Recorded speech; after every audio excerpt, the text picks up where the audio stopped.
Hi friends, రాత్రి మిగిలిన అన్నంలో కొంచెం పెరుగు, ఉప్పు వేసేసుకొని ఒకసారి చక్కగా కలుపుకోవాలి. అలాగే అన్నం కొంచెం మెత్తగా ఉండాలి. ఇలా చక్కగా కలుపుకొని దాంట్లో సరిపడా వాటర్ పోసుకోవాలి. వాటర్ కొంచెం ఎక్కువ పోసుకోవాలి, ఎందుకంటే అన్నము తొందరగా పీల్చేసుకుంటుంది వాటర్ని, కాబట్టి వాటర్ కొంచెం ఎక్కువ పోసుకోవాలి. ఇది సమ్మర్లో మంచి హెల్తీ వంటకం మనకి. చూడండి, నేను ఈ విధంగా వాటర్ అయితే పోసుకున్నాను. ఎక్కువ వాటర్ పోసుకుంటే మనకు మార్నింగ్ వరకు రైస్ వాటర్ని ఎక్కువ పీల్చుకున్నా కూడా మనకు ప్రాబ్లం ఉండదన్నమాట.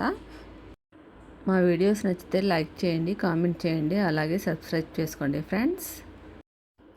దీంట్లో ఒక ఆనియన్ 4 భాగాలుగా కట్ చేసి వేసేసుకోవాలి. అలాగే 2 పచ్చిమిర్చి వేసేసుకొని మూత పెట్టి పక్కన పెట్టేసుకోవాలి. దీన్ని మార్నింగ్ టిఫిన్గా తింటే పిల్లలు కానీ పెద్దలు కానీ శరీరానికి చలవనిస్తుంది మరియు జీర్ణక్రియ సక్రమంగా పనిచేస్తుంది.